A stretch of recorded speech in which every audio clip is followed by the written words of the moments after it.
Welcome back, Team Forever. Back again with another video. I'm here with my first WWE video because I'm a WWE fan.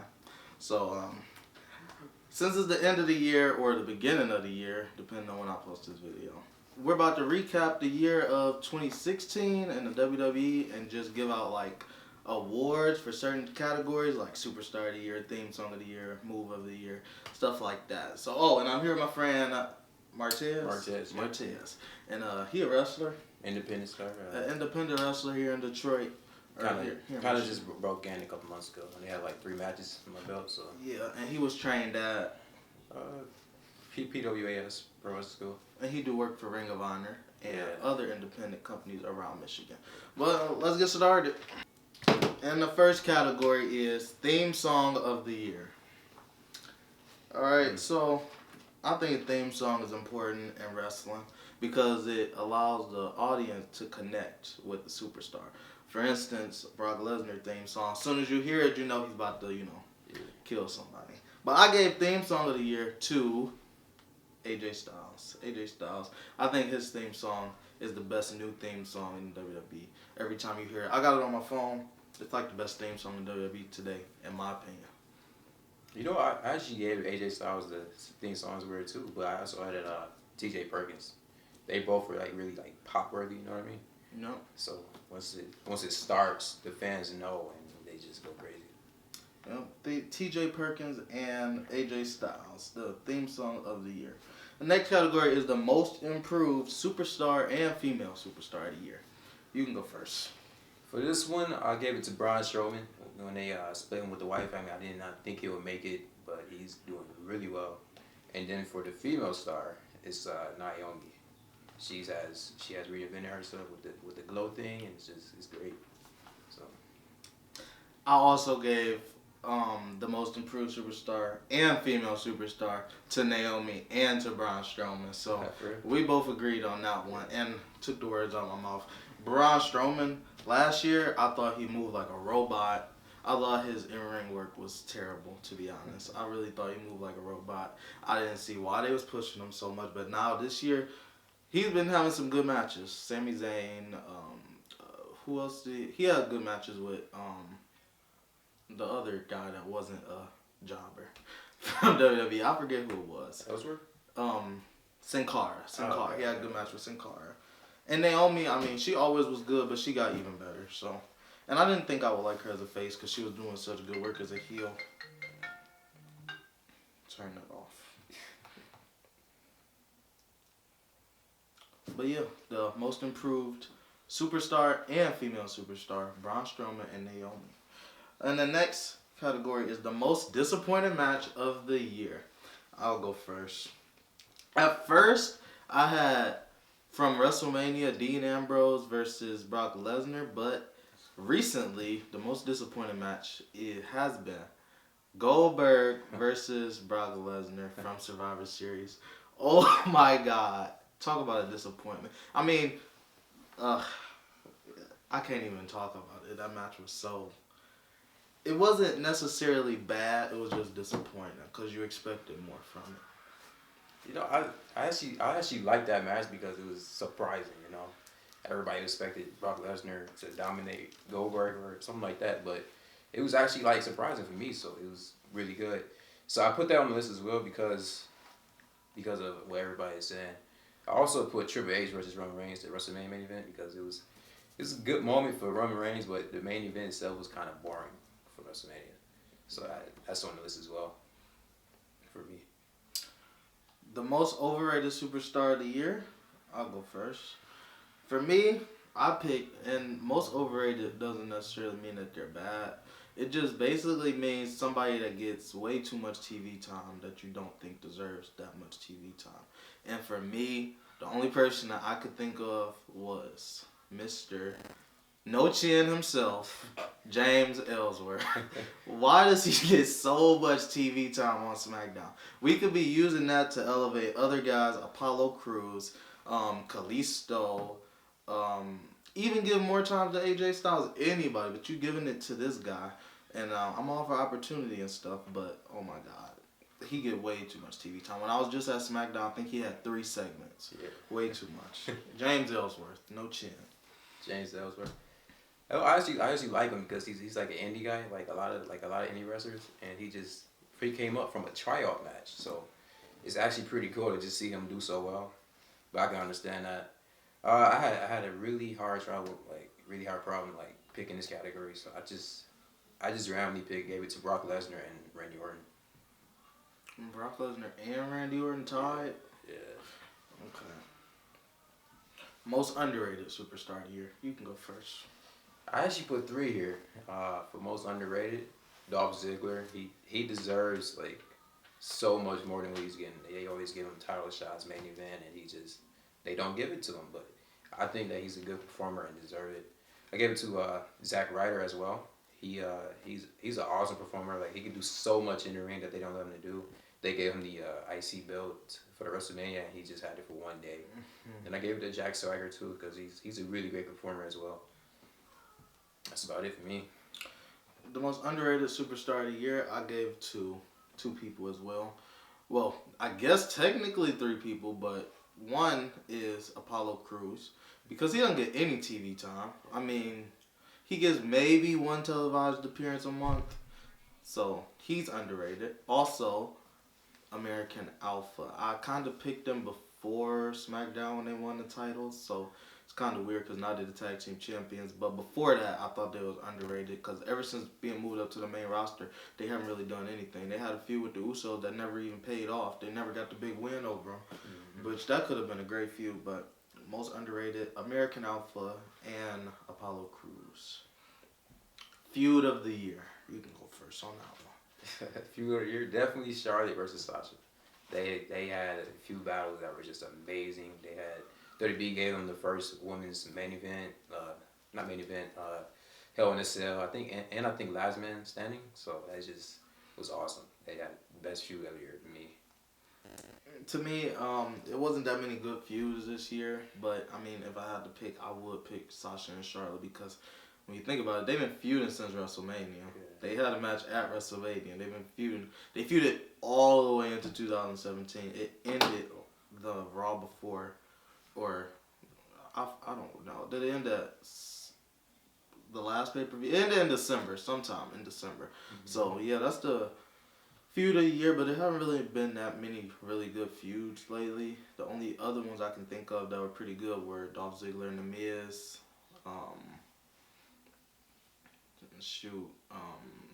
That was a good one. Yeah, that's the only other good one that I can think of. Yeah. Oh, John Cena and AJ Styles. That was a good one. Bray Wyatt and Randy Orton got cut short. That could have been a good feud. It's probably still going on. It's probably about to pay off at WrestleMania or something like that. But feud of the year, Charlotte and Sasha. They had like 8 matches back to back to back. Yeah. And every single one of their matches, you didn't know who was going to win. So, feud of the year. Mark out moment of the year. I'll go first. My mark out moment of the year is definitely hands down and kind of biased because I was there.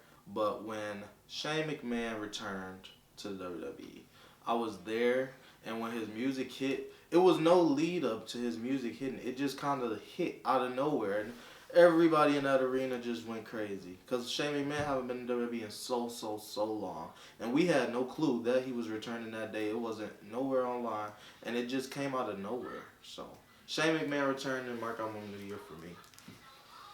Man, when I was going through this category, it was hard for me to pick, and when you just brought that up, I just remembered that was definitely a good mark out moment. But I picked about 3. I think it is 3.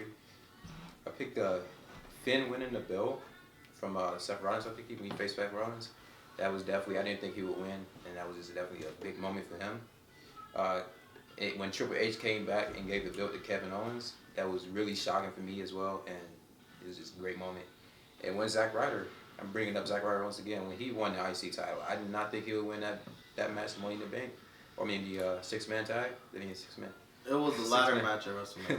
The 6-man ladder match, and I didn't think he would do that, but that was a hell of a moment for him, and that's about him. The Zack Ryder moment was pretty. It was a mark out moment, and I'm not that big a fan of him, but I remember I had a WrestleMania party, and we was all there watching that, and one person picked Zack Ryder to win, and everybody was like, "You crazy? What?" And then he actually won. It went crazy. The room went crazy when Zack Ryder took down the Intercontinental title. That was crazy. That was insane. Yeah. And we got the best on mic of the year. Now, I'll go first. It's not really that many good people on the mic nowadays. Like when you think about it from years ago, in 2011, it was such a hard pick. You had to choose between Stephanie and Paul Heyman and CM Punk, Triple H. All these people was on the roster at the same time, cutting good promos week after week. John Cena, but now it's like the people on mic, they not as good. Like AJ Styles, he's good, but he's not that good. Seth Rollins, he's good, but he's not that good. And then, so, I picked the best on mic to be Stephanie McMahon. I think she's the best. She's better than every single wrestler that she is paying on the mic. And she's the one that's on Raw, on TV, week after week. So I would say she's the best on mic. And she rarely has a bad promo, so. That's a really good choice. But I give it to Paul Heyman. Once he get going, he is great. So just no words, nothing else to say. He's great on the mic. Period. See, and you can't even argue with Paul Heyman, and that's kind of a shame that he picked Paul Heyman, who's on TV like once a month, like if you're lucky too. So that just tells you how the roster is not really. They're not really up there when it comes to mic people. It's kind of hard. They don't really give a lot of guys mic time unless you're a main guy like Roman Reigns or something. Yeah. So and don't nobody want to hear him talk. Yeah. Let's talk. Heel of the year. Heel of the year. I got 4 here. Oh my God. I got 4 here. Yeah. Cause it was kind of hard for me. Rusev definitely heel of the year. He's great heel. The Miz. I didn't really appreciate him much until he got on SmackDown. I didn't really pay too much attention to him, but he's really good. Alexa Bliss, she surprised me. She's doing really great on SmackDown. And AJ Styles, I really like him as a heel. He can work both face and heel, but as a heel, I really like him. I picked one person for the heel of the year, and that person is the only real heel in the WWE. The only heel that gets booed no matter what city, no matter what arena, no matter what they say, they always get booed. Like some of these heels, they get a little bit of cheers. AJ Styles being one of them, Alexa Bliss, but The Miz never ever gets cheered, no matter what he does. Even when he's in the ring doing Daniel Bryan's moves, making fun of him, The Miz always get booed, and he gets the most amount. So The Miz is the heel of the year, and he's been the heel of the year in my book since 2013. Pay-per-view of the year. Pay-per-view of the year. That was a really hard one, because I don't really remember a lot of the pay-per-views. So I had to do a little research and just to look back, and I give it to Payback 2016. What happened on that show? I know for sure Kevin Owens and Sami Zayn had a hell of a match. And they've been feuding in the Indies for years, so you know the chemistry is going to be great. So I know for sure they had a match. So gotta put on all my wrestling stuff. Oh, what you get? I forgot to pull out my props for American Alpha, the most underrated superstars of the year. Anyway. Oh, did I say mine? No. Pay-per-view of the year to me was WrestleMania. I liked that the most. Kind of a little bit biased because I was there with, like I said, I had a party. There was a lot of people there, and we had fun yelling at the TV, watching. Oh my God, Shane McMahon, The Undertaker, great match. The women's triple threat, great match. We liked the main event. We probably was the most quiet for the main event, but we liked it in the end. The end, when Roman speared Stephanie, that's when we really liked it. And that was like the last 3 minutes of the match. So, I mean, that tells you right there how we felt about the match. But the 8-man ladder match for the IC title, that was good. Yeah. We love WrestleMania. WrestleMania was the show of the year in my book. And promo of the year, I picked Daniel Bryan. Well, I picked The Miz on Daniel Bryan on Talking Smack. I'm pretty sure everybody remember what promo I'm talking about. So I had a really hard time picking this one, so I just picked anyone. The funny one when I think Kalisto got traded. Like them confused with Sin Cara Kalisto, and he said he really botched the promo and said lucha stuff and just ran away. So I just went with that one. And where was that at? When he got traded to SmackDown Live. So it was on SmackDown or on the network? It was it was on the network. Okay. And they had that drop special. And the next category, the funniest person of the year. I'll go first. There's a lot of funny guys this year. Well, not really, actually. Kevin Owens, Chris Jericho, The New Day, Titus O'Neil, Bob Backlund.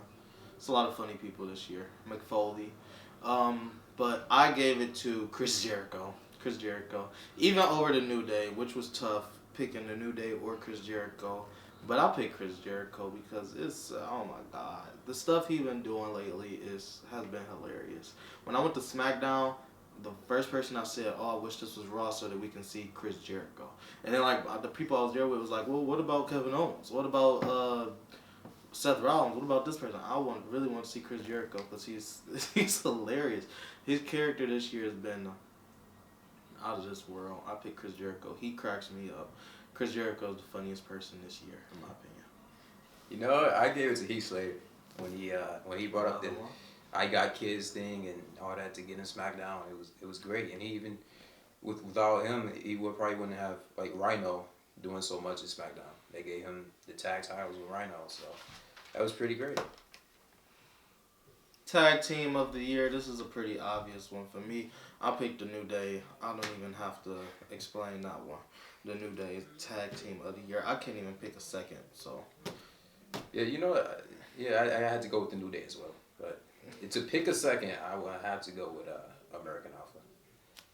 They done really well.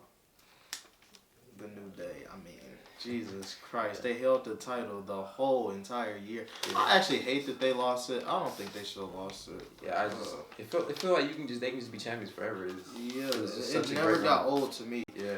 It didn't get old to me. I know some people have said, oh, it's time for them to they could have been champions forever. They were like the best. Yeah. Match of the year. Match of the year. Triple threat, AJ Styles, Seth Rollins versus Dean. AJ Styles versus Seth Rollins versus Dean. Versus who? Dean Ambrose. That was a match? Yeah, for the I believe it was for the where was the it? World Heavyweight Championship. I can't remember what pay-per-view exactly. But it's Never knew. yeah. Match of the year to me was SummerSlam 2016, John Cena versus AJ Styles. Best match of the entire year, in my opinion. Breakout star of the year? TJ Perkins. I picked AJ Styles. Really? Go ahead and say why. I say TJ Perkins because he surprised me as well. A lot of people don't know that he was actually Suicide TNA, the original Suicide, and I just didn't think he would do so well. But yes, he did. I could have went with AJ Styles, but since he was such a big star, I didn't really consider him as a breakout star. So I picked him a breakout star because he started in 2016. Yeah. Started in 2016, and he's been hot ever since, all the way until December. And now he's the world champion. So, breakout star was AJ Styles. Hold on, I lost the thing. Underdog of the year. Sami Zayn. If you watch Raw, he was just, and I guess they like having him take a beating and have him get this close to winning and not winning, and he does that a lot. So he's just. Great category for him. Underguard of the year is great and Tanner. Good. I did pick Sami Zayn at first, but then I changed to Dolph Ziggler because I like his promos, his underdog promos. He can make it feel like he an underdog against anybody. He can be facing Hornswoggle and cut a promo, and you'll think that Dolph Ziggler is the underdog. Like, his promo work is great. Female superstar of the year. Obvious, Charlotte. Nothing to say. I think she's the best. I think she is the best. Like, I think she is. I think she's getting up there. I think, like they said, she was like in the top 5 of all time in some magazine or something like that. And it was controversy saying no. But I think she is the best, Charlotte. I had to give it to Sasha Banks.